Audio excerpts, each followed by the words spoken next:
नमस्ते। कैसे हैं आप लोग? सब बढ़िया। आज हम खड़ी पाई, घुंडी और गोलाकार व्यंजन के बारे में जानेंगे। खड़ी पाई मतलब स्टैंडिंग लाइन, हिंदी में स्टैंडिंग लाइन को खड़ी पाई कहते हैं। तो आप बोलेंगे कि स्टैंडिंग लाइन का हिंदी व्याकरण से क्या संबंध? तो आज मैं आपको यही बताने जा रही हूँ कि हिंदी भाषा में इस खड़ी लाइन का, स्टैंडिंग लाइन का बहुत ही महत्वपूर्ण स्थान है। हिंदी भाषा में इसका 3 तरह से प्रयोग होता है। एक तो फुल स्टॉप, वाक्य के अंत में जो हम फुल स्टॉप लगाते हैं हिंदी भाषा में, उसकी जगह ये खड़ी लाइन, स्टैंडिंग लाइन ये लगाई जाती है, खड़ी पाई जिसको कहते हैं हिंदी में। पूर्ण विराम, इसको पूर्ण विराम कहते हैं हिंदी में, जहाँ मतलब पूरी तरह से वाक्य खत्म हो चुका है, रुक गए हम। और दूसरा आ की मात्रा के रूप में, जैसे कि क में है आ की मात्रा का, तो देखिए आ की मात्रा जो लगी वो एक स्टैंडिंग लाइन, खड़ी लाइन के रूप में लगी, खड़ी पाई के रूप में है। और तीसरा जो सबसे महत्वपूर्ण इसका उपयोग है हिंदी भाषा में, वो है इसमें जितने भी व्यंजन हैं, कुछ एक व्यंजनों को छोड़कर बाकी सभी व्यंजनों के अंत में ये खड़ी पाई स्टैंडिंग लाइन लगती है। देखिए आप, ग, घ, ज, झ, त, थ, प, भ, य, ल आदि, इन सभी में आपने देखा कि इन सभी में अंत में लगी खड़ी पाई, तो इनको अंत में खड़ी पाई वाले व्यंजन कहते हैं। इसके बाद आते हैं मध्य में खड़ी पाई। हिंदी भाषा में सिर्फ 2 ऐसे व्यंजन हैं जिनके की मध्य में, बीच में खड़ी पाई होती है। देखिए क और प, है ना। और इनको घुंडी वाले व्यंजन भी कहते हैं। घुंडी मतलब क्या, ये जो लाठी या छड़ी के ऊपरी हिस्से में ऐसा नहीं है, गोल घुमावदार हिस्सा होता है, उसको घुंडी कहते हैं। इसमें देखिए आप, इन दोनों में भी ये ऐसा हिस्सा है इनका, ये आखिरी वाला, तो इसलिए इनको घुंडी वाले व्यंजन।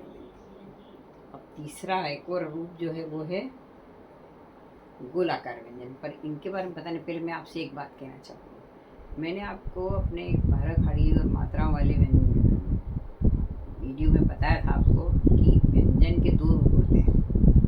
एक होता है अजंत रूप और एक हलंत रूप। अजंत मतलब अच प्लस अंत। अच का मतलब संस्कृत में होता है स्वर, तो जिसका अंत स्वर से हो, जैसे क प्लस अ क, तो ये जो है ना क, ये उसका हलंत रूप है।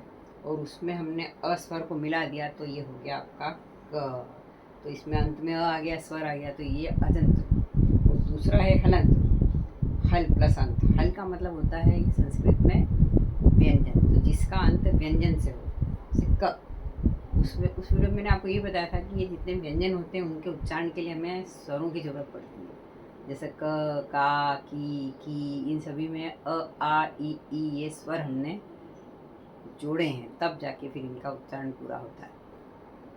इसलिए इनको कहते, ये है हलंत रूप और ये है उसका अजंत रूप। तो आप कहेंगे कि मैं तो कुछ विषय से अलग ही भटक गई हूँ, कहाँ तो मैं खड़ी पाई की बात कर रही थी और कहाँ मैं अजंत हलंत पे आ गई।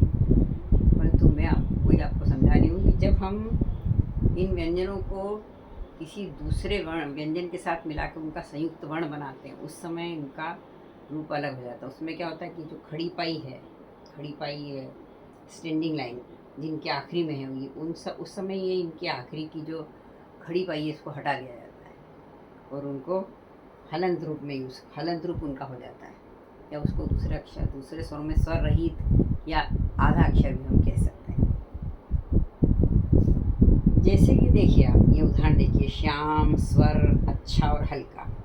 और हाँ, इनके इसमें देखिए हलंत बताने के लिए हमेशा हलंत का निशान भी लगा देते हैं, तो इससे हमको मालूम पड़ेगा कि ये सिर्फ ये हलंत रूप है, इसमें अस्वर जुड़ा हुआ नहीं है। तो मैं आपको ये बता रही थी कि देखिए इनके उदाहरण देखिए, श्याम, स्वर, अच्छा और हल्का।